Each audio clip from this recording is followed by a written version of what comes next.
So the first question that we had is, why do we do a land acknowledgement? So in a broader sense, and this is an open conversation, so I'm hoping that if you can unmute yourself and share, why do we do land acknowledgements?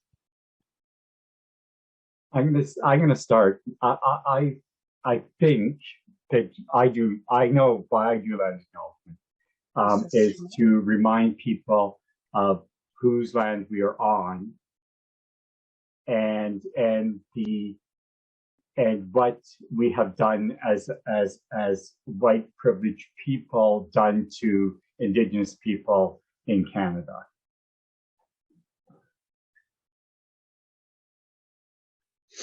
I think it's just simple respect, who we are part of or who's a part of us.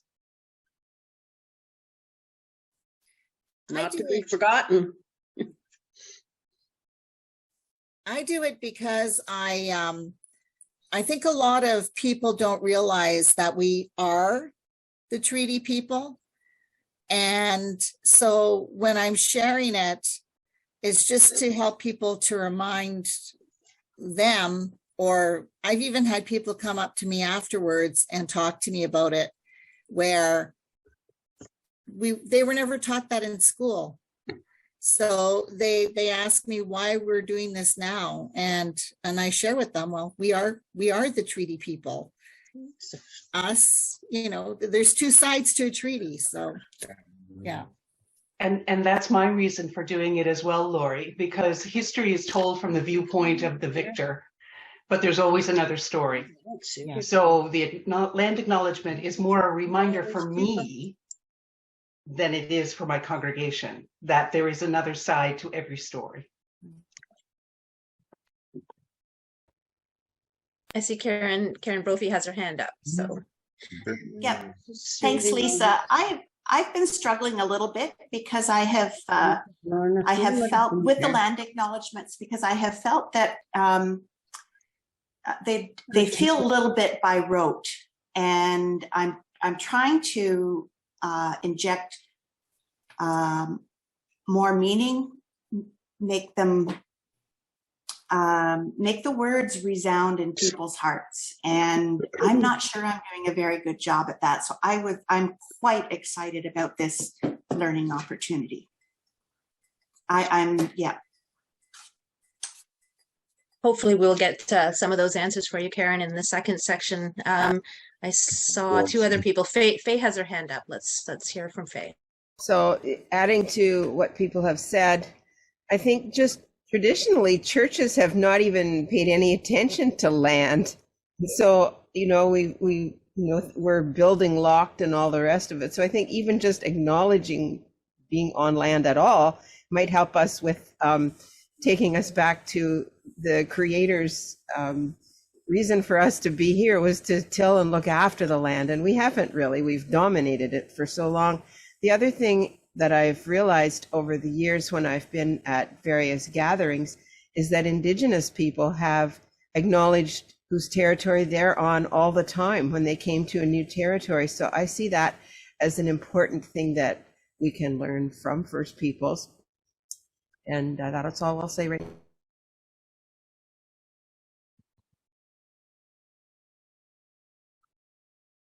And Faye kind of segues us really well into the second part of it, is why is it important for a church to do a land acknowledgement?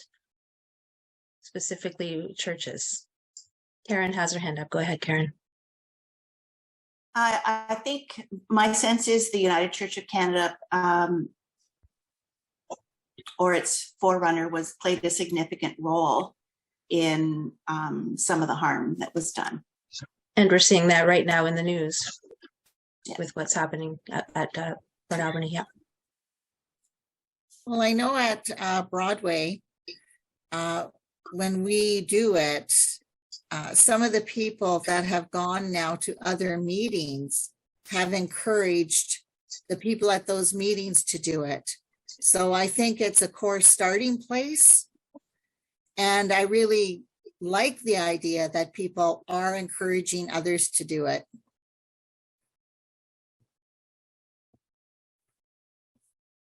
I think it's also to go one step further and say, okay, we've been acknowledging this. Now, what are we going to do with it? Because acknowledgement is words, and what we should be finding are the actions, the doing, the being out of it. So what do I do with it now?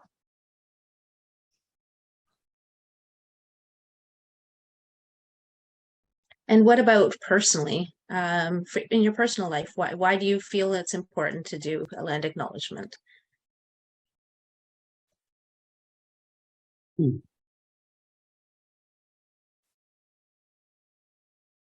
Faye?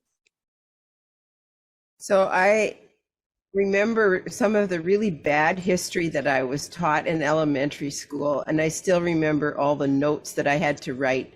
And so I have to do it because I need to unlearn that whole thing. But I also have family stories of my relatives, and they were told in a heroic way. You know, they came in around this place, and it was in the Owen Sound area, and they had to clear some land before they got their, you know, right to stay on that land. And, you know, my family presented it to me in a heroic way, but now I realize, well, somebody was living there before, and how did they get their land? And so it is in my story, and I have fought with my other relatives in Southern Ontario in places where, until they got a student minister a couple years ago, they never did land acknowledgements, and they just swore right and left and up and down that no Native people ever lived there. They just passed through, which I did not believe, really. So yeah, it's definitely got a personal reconditioning of stories that have been in my own history. My grandfather was an Ontario and Dominion land surveyor, and he surveyed from where Moosonee down the Albany River, the whole northern Ontario area. In fact, there's was a small community near Kirkland Lake called Dobie, Ontario, and he had at least 3 local Indigenous men who helped with those big freighter canoes that they would portage and slash through the bush and whatnot doing their work. And they all came home, and the 3 in particular settled again with their families on Thessalon First Nation. My father was a member of the legislature in Toronto for Algoma Manitoulin. So he worked very closely with the chief at Thessalon First Nation to improve their conditions out there. And then I was a community health nurse, home community care nurse for 4 years. So I'm not Indigenous, but I have a close association. And again, the word respect for our friends and neighbors. And I think it's part of education as well, and to gradually build up that an improved rapport with our local folks. And I think this element of sharing and understanding, we've had mixed comments about the land acknowledgement. We do one every Sunday in our churches, the 4 cluster churches. And pardon me? Our high school. And, well, it came from the schools too. The one in particular was one that was designed by the school board. But it's part of education. It's part of respect and acknowledgement, just that word alone. So there's my story of the familiarity and trying to be a part of things and understanding.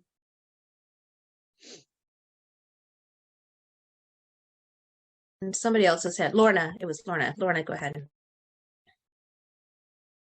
As a First Nations person, I find it nice because it helps me connect with my history. So it's meaningful to me and to hear other people do it. I want to add that when Lorna has preached at our church, there is a spot in the written acknowledgement for people to add their personal take on it, and she did so, and it's very powerful for the congregation and everyone. So thank you, Lorna, for that. Oh, thanks, Faye.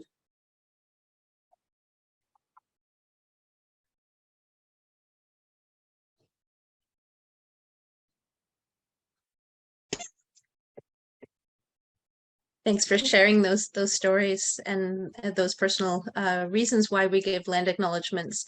In one of your handouts, there will be something that I wrote a couple years ago, I guess, and I wrote down a couple of notes about why we give a land acknowledgement, and I'm happy to share it with you. One is to, and we've touched on most of these, to acknowledge the effects that colonization has had on the land and Indigenous people, to act as a catalyst for real, authentic action towards the work of restoring right relations, to recognize that all people have a reciprocal relationship with the land. We all have the duty to be caretakers for the land that provides for us, and to connect us with our faith community or group to the land and recognize the ways that we have benefited from being part of it, and to offer a statement of respect that provokes further thought and reflection. So that was some of the notes that I said. But I also came across, and this was in response to, again, I had been asked a number of times, you know, why do we have to keep apologizing? And I'm sure that some of you've got that. And I wrote, I drew on some inspiration from another piece that I saw someplace called Why It Matters. And I wish I could remember exactly where I found this from, but I thought I would share this with you, and I'm happy to send it if need be as well. So Why It Matters. It matters because it continues to affect First Nation, Inuit, and Métis families. It matters because it happened here in our country, a land considered to be a world leader in democracy and human rights. It matters because Indigenous communities suffer levels of poverty, illness, and illiteracy comparable to those in developing nations. It matters because children living on reserves receive far less funding for education.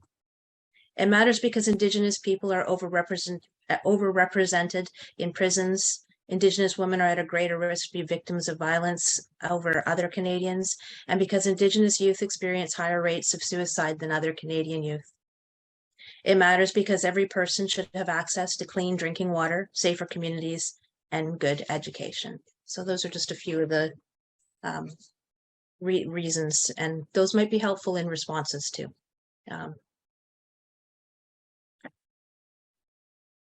Going back to my agenda very quickly. So I think we're moving into the next part, which I think this is going to take us, a little more time to work through. I'm happy to send that. I will make sure to send those Why It Matters out. It is really helpful. So we're moving into the next section, which what makes a good land acknowledgement, and that is a very subjective thing. I'm sure Whitney will talk a little bit about it, but we're going to start. This won't throw you right under the bus and expect you to have the answers right away. So we're going to show you a little bit of a video that will help. Although I think you're on the right track, but the video should help. So I'm just going to flip back over and find it, make sure I'm on the right page, and hopefully not have the same issues we had a minute ago. I think I've got it now, though. So we'll start with this video.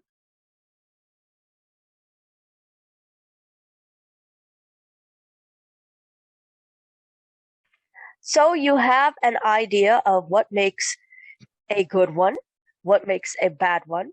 We are going to divide up into small groups, and each of us are going to have a different land acknowledgement to look at and decide how it is great, how it could be improved, and come back as a group and share our insights. So let us divide up.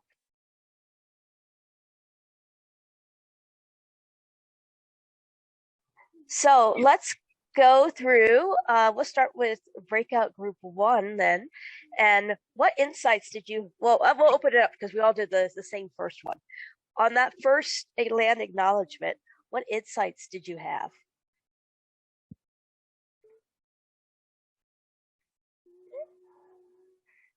Would you like me to share that one again?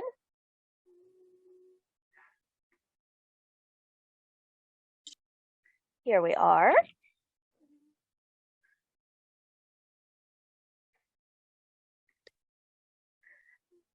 Give you a little. Go ahead. Sorry. Yeah, this is Linda Clark. Sorry about my camera. What I wanted to say was that I I really feel badly when somebody's reading it and they read it very quickly, without, like, I like people to put some meaning to it, to slow down, to make it alive and make it, seem important. I just don't want them to, we recognize the enduring presence of Indigenous people connected to this land and so forth. I really feel like that does it a disservice for sure. It doesn't have any spirit in it. It just covers the bases. Except that last sentence. I think we see, Whitney, your group's comments. Yeah, our comments, but Yeah. I welcome others. Yeah. This land acknowledgement does not acknowledge, it's a very generic, when it says the presence of Indigenous peoples, it doesn't include Métis people. I think we have to be more explicit on where we are and the people that history is on the land that we worship on. Mm-hmm. What was good about this one? Or what is good about this one? People in our, Go ahead. We talked about, some of us like the words, the enduring presence. Mm-hmm. And I think somebody mentioned that they like that we commit ourselves.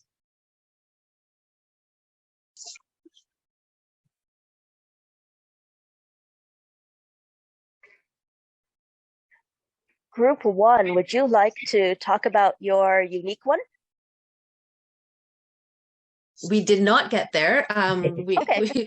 We got talking about some other coffee time chat after you've done a land acknowledgement and what happens after and what people are asking. Oh, okay. So that, which is kind of more about the third section that we're in, but I don't know if anybody wants to share any of that. I really appreciate what Peter does with a land acknowledgement, and I think it's valuable to share, even though it's Peter. Would you share what you often do? Sure. What I try to do is I try to make it personal. So I try to connect it, if I can, to whatever the theme of my service is on that Sunday.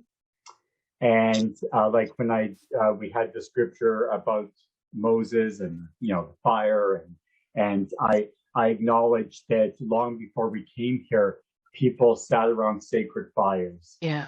And we extinguished that fire. We took away their spirituality and forced our own beliefs upon them. So that's how I connect the two together, if I can. I think we need to connect it to what we're doing, and not to compare both spiritualities, but to say there is a difference and we have to respect both.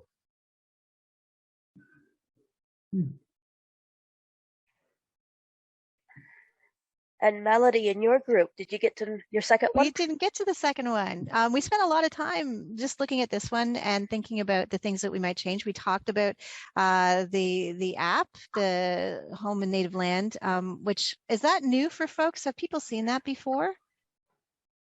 So I was mentioning, like many of you here, I'm an itinerant preacher because I do lots of guest speaking and preaching around Canadian Shield. And I have had that app on my phone for the last, I'm going to say 6 years. And that way, no matter where I am, I can do the intentional work to at least do some research before I give an acknowledgement. And we did talk too about that in the phrase enduring presence, as Linda spoke about, the sense of not wanting, in terms of using the land acknowledgement intentionally within worship, that it's not meant to be rote, but it is meant to be meaningful. And how are we able to say things with integrity? How are we connecting them to the work of local church, wider church? So we were connecting in with some of those conversations as well. Awesome. I'm going to share our second one here. There it is. Because Faye had great insight. Would you tell us a little bit about that? What you saw? What I've said is that the wording is incorrect because it should actually be Atikmeksheng Anishinaabe, not, and you don't say and, it's not two different places. And Atikmeksheng Anishinaabe actually means it's the former Whitefish First Nation, so you don't really need the First Nations wording there or the and. And the increasingly different nations are reclaiming their traditional names. So we need to be aware of that. I'm personally aware that though Wanapete First Nation, where we are located, on their sign, they say Wanapete First Nation, but in the Robinson Huron Treaty literature and negotiations, they are referred to as Wanapetebing Anishinaabe. So it's changing, and we just need to keep aware of that. And one of the suggestions that was made as we go through this, where more of the traditional names are being reclaimed, is we may need to put in small print and small brackets kind of thing, what we might have called them before. But I think it's important to pay attention to that. That was one comment just about this particular wording.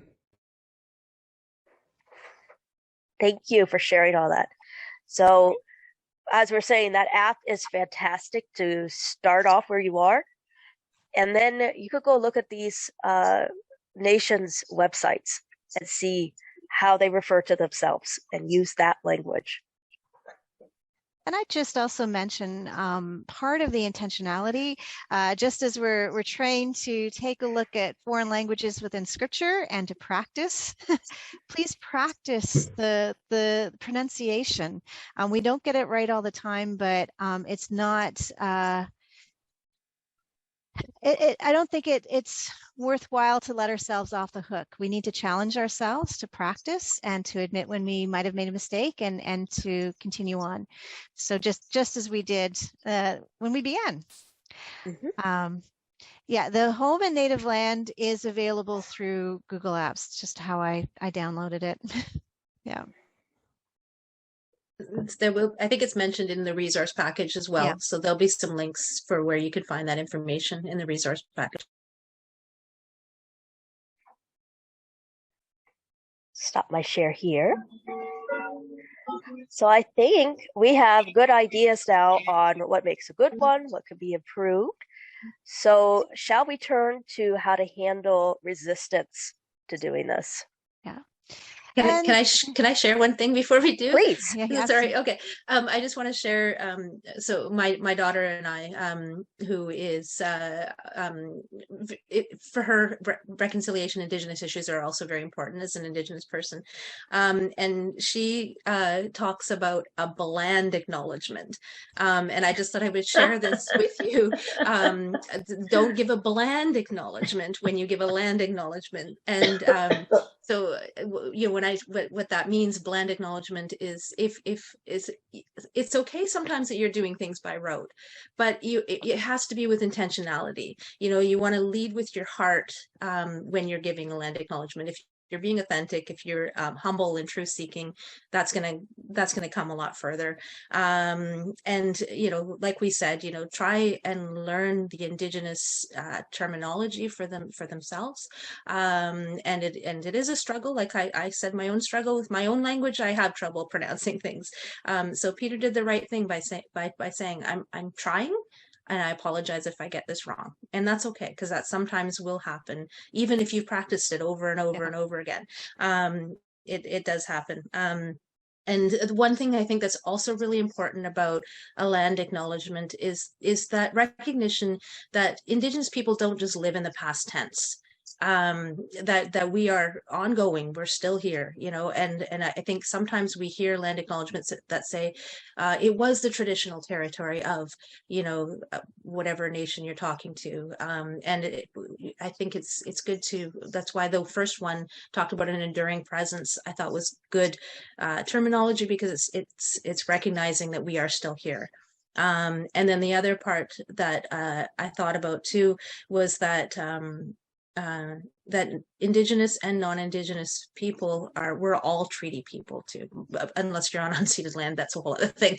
But you know, it's not just Indigenous people that are treaty people. And so anyways, that's all I have to say. I'm sorry to jump in there. Totally fine. So we're going to move it into an open conversation. We took a look at this question around encountering resistance. And I have, in my experience, 15 years of itinerant preaching.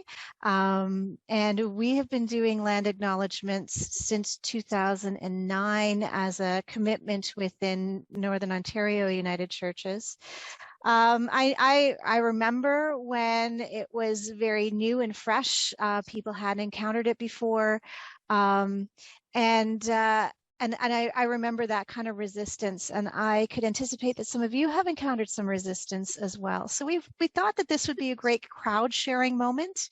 When did you feel that when you encountered resistance, that you were able to respond in a good way? When did you feel when you walked away saying, you know, what did I learn from that experience and that encounter? How did I feel coming out of that? So we wanted to turn the question to you. What do you do when you encounter resistance? Have you encountered resistance? What does that feel like, especially as you're entering into a community where you might not have a lot of deepened relationships? What is that like for you if you're encountering resistance? So I'm going to just turn it back to you. Everyone might want to change their view to the gallery view so that we can see one another as we talk. Yeah, I already did that. But some others might not have, Melody. Yeah. Oh, no, I understand. Go ahead, Faye. So it's not so much resistance as coming to a church, and many churches, some of them have absolutely no land acknowledgement or territory acknowledgement. Some of them have one already printed in their bulletin with bolded words for everybody to read that are horrible. If I'm stuck in a place like that, I put my own little addition on at the end of it, because I can't in all good conscience sometimes just go with what's printed. And just as a comment on, you know, making it your own, that is the issue, is that if you have nothing written down and you just assume that somebody like a lay reader or whatever is going to be able to do a good land acknowledgement, that isn't good enough. And that's why I think we do put something in print as a sort of a formula. Yeah, it's a delicate kind of thing when you're a visiting preacher and something's already laid down there that is not really appropriate. And if you have a relationship with some of the worship leaders there, you might be able to suggest, you know, here's one that's been written more recently and you might want to tailor it for your situation. Anyway. I know in my own experience as a guest preacher, I've had really wonderful conversations around opening myself to being curious and asking questions and saying, you know what, I really want to hear what you have to say. So I've learned with congregations that I've hosted that. I'm looking at Faye because that's been a really wonderful experience for me to say, oh, well, you know, what I thought I was doing, I can change that. I can learn and I can grow from that. I think starting from a place of curiosity and wonder is really, really helpful in these conversations. Have anybody ever had that moment after worship where somebody's meeting you at the door and saying, you know, we don't do that, or I don't like that, or has that ever happened to people? I know it's happened to me. Yeah. Yeah. How do you meet that kind of conversation? Get used to it. You're going to get more of it. Yeah. I'm a little flippant that way too. I'm like, did you want somebody to lead your worship? Because this is what's going to happen. Yeah, Brian is on Right Relations, and he's commented at different meetings. And we did a presentation a few years ago on the anniversary of the 30 years of the acknowledgement by General Council. And a woman met us at the door at the end of the service. I'm tired of this Indian stuff. I said, well, Gail, you better get used to it because you're going to get more of it. But yeah, that was pretty blunt. And then another church, a lot of emotion, which was fine. That was actually probably healthy. And a couple of women took this fellow back and had a coffee with him and a really good sharing time. So that was okay. But yeah, you just don't know what you're going to get. And I think we have to be prepared for both ends of the spectrum of response, because I have had thank you so much, and then the one Nancy just mentioned, and I think I reacted in hurt more than common sense, I guess, because I knew the girl well who had said that, and she had worked among the First Nations people in the North, and it was like a slap in the face. And how do you react to a slap in the face? Yeah. You know, without retaliating more than anything. Yeah. And I think that's one of the reasons why, Brian, we started in our conversation to ask why you do. Why is it important for you? Because I think if we can connect with our integrity, we can connect with why it matters for us. We can meet that kind of resistance in a different place. That we understand. Yeah, it's not personal. Go ahead.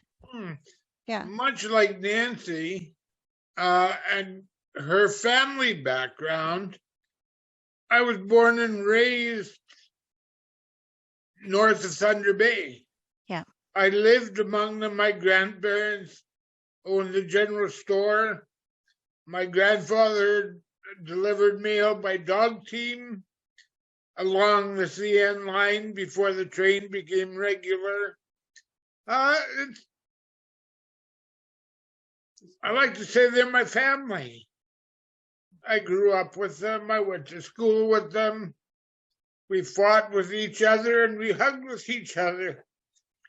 So that type of reaction just becomes hard to take, you know. But I try to reason, if that's the right term, with whomever I'm speaking. Yeah. You know. Yeah. And that's what Linda's commenting in the chat as well, that if we can understand why it matters, we can meet that kind of resistance and, let's face it, racism with a model of anti-racism, to say this is important, this is what our community is about, and to remember that you're not alone in facing that racism. Right. Yeah. Faye, you've got your hand up. So I can't give you a source, but recently I read something or heard something, and when people say, "Oh, why do we have to do this?" It's because it makes us uncomfortable, right? Because we feel a sense of guilt, shame, and all the rest of it, and that's an uncomfortable place to be. But unless you're uncomfortable, you're not learning. But that's not the message I would give. What someone said is that, well, perhaps, and I'm going to work on this myself, I think, in something that I write.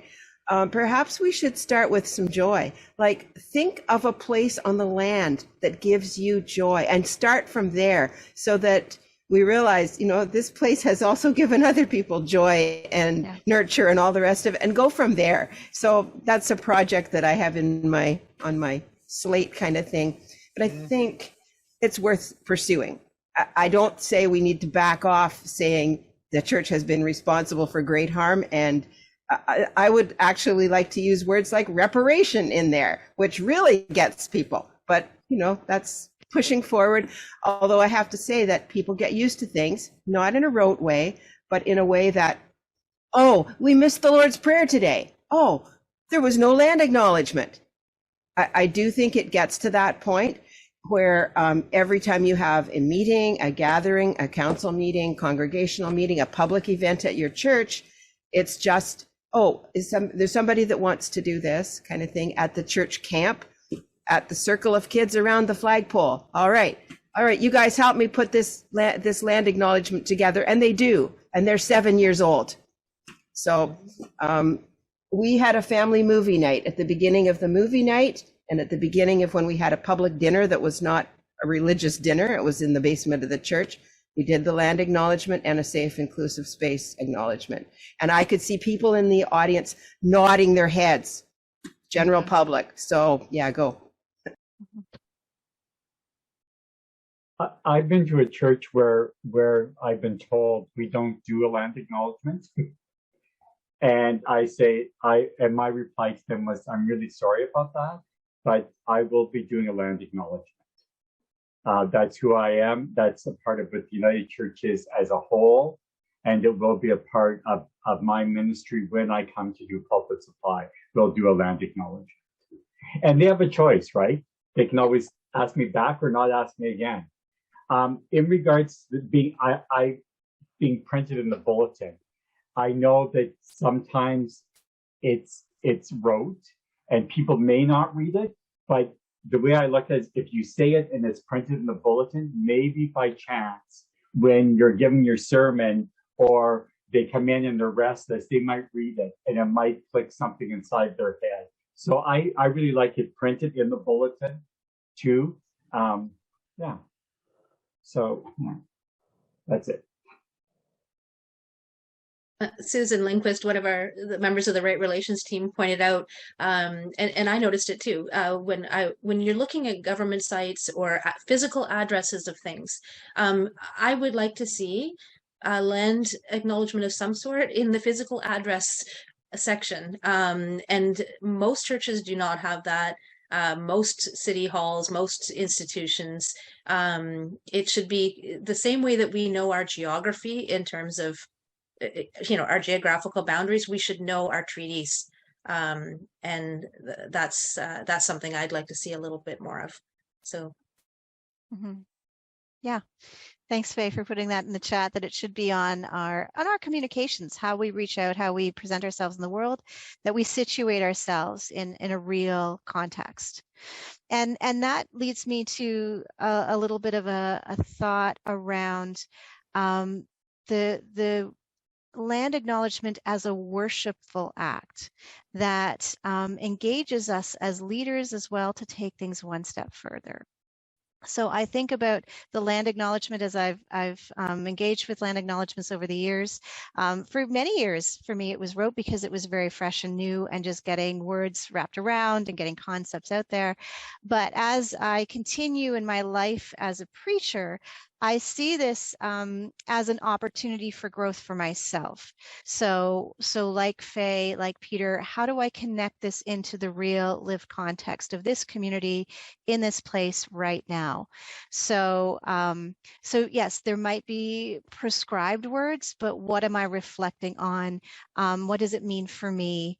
What does it mean for me as a follower of Christ, as a member of the United Church of Canada?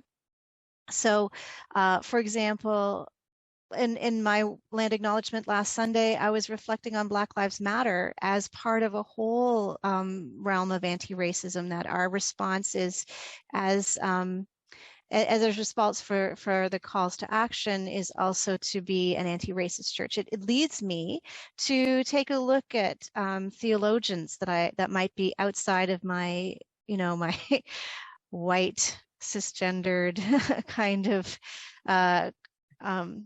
canon, what I was raised with at Queen's. Goodness, I feel like a long time ago, 25 years ago. What were those European theologians that I had to read in order to prepare? Who are the voices that I'm looking to as I think about scripture, and I'm reflecting? And just as we're coming to a time, when we're doing an acknowledgement, it like other worshipful acts, as we're doing those with integrity, we're preparing those, we look for opportunities to continue conversation. And on that note, we have a wide variety of resources able to be shared with you digitally. Lisa's put together a fantastic resource page. We have wonderful resources available to you through Canadian Shield Regional Council. Take a look at those Minute for Right Relations. How can you bring those into your reflections? How can you bring some of those opportunities for education and learning and deepening of spirit within your worship practices? take a look at what's happening on the United Church of Canada website. An opportunity that's available to you very soon. Carmen Lansdowne, our moderator, is offering scripture study at the end of March on March 29th. It's a Zoom. This is in collaboration with Manitou Intentional Learning Community. And she's offering a view of Lenten and Easter scriptures from an Indigenous perspective. So looking for those opportunities. It's not just 3 sentences that we tack on at the beginning of service. It's an invitation for us as leaders to go deeper in our spirituality as well. So I'd really encourage you to do those things. We're coming to the end of our time together. I'm just wanting to ensure that folks, that maybe you've got some things percolating in your brain, maybe you have some things that you'd like to share in the chat, what's worked for you, maybe what's haven't. I feel free to take the time now. If you haven't spoken and or have something on your heart that you'd like to share, I'd invite you to do so now.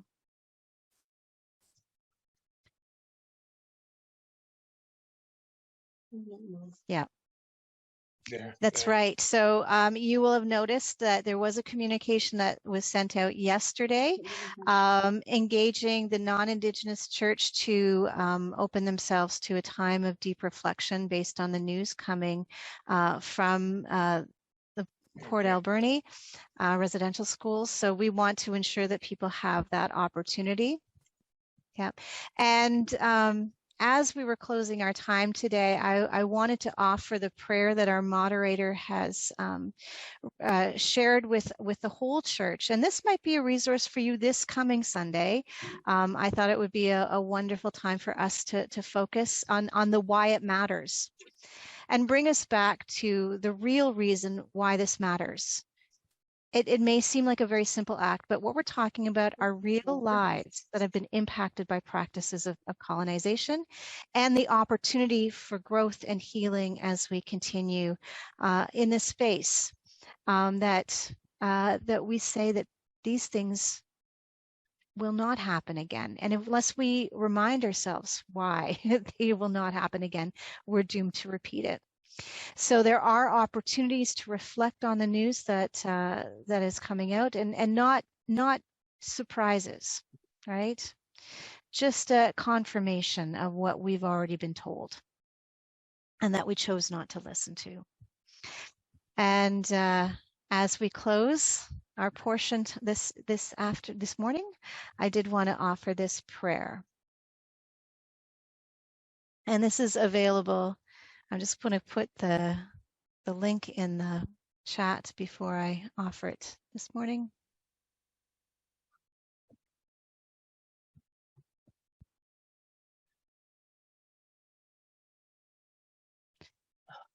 And this is a prayer for the non-Indigenous church after results from Tayshat First Nation. Creator, you in whom we live and move and have our being. You created the universe and everything in it. In the fullness of your time, which is so vast it is difficult for us to comprehend. We, as your children caught up in the busyness of life, often forget there is always space and time. Always. We continue to be held to account for the ongoing legacy of the United Church's role in colonization and the operation of residential institutions, so-called schools. Today, we are held accountable specifically for our operation of the Alberni institution on the traditional territory of the Tayshat First Nation. And that impacted so many other communities up and down the coast. This is difficult work. The messiness of repentance can be hard to do, and we may feel tempted to rush. And there is no rush, only your time and your healing. We ask for your peace that surpasses all human understanding, the peace to sit with uncomfortable news, the peace required to let our emotions come to the surface, the peace required to own our own reactions and not to burden Indigenous peoples with them, the peace required to respond in due time with humility and accountability. The peace and space for Indigenous peoples inside and outside of the church to offer their prayers and seek healing in ways that are most meaningful to them. We ask you for the grace to create breathing space, to center the reality that children lost are not statistics, to pray for affected family members and communities of the lost ones, to listen to Indigenous peoples, especially the Tsecha First Nation and other communities affected by the Alberni residential institution.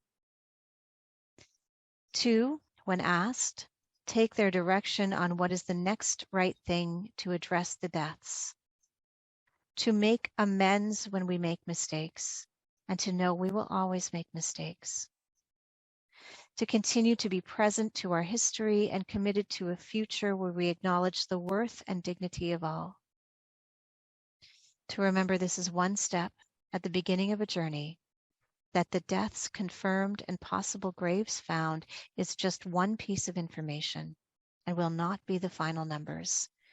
We may never know the final numbers. We ask for your healing touch.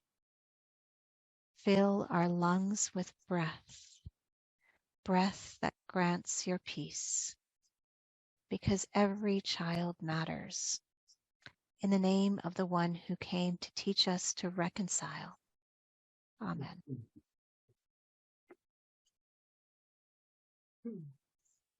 Thank you, Melody. That was beautiful. I would just like to take the opportunity right now to thank Lisa and Melody and Whitney and the rest of the Right Relations team for all the work they have done and their presentation today. I have personally learned a lot, and I'm looking forward to maybe we can do this again sometime. So thank you again.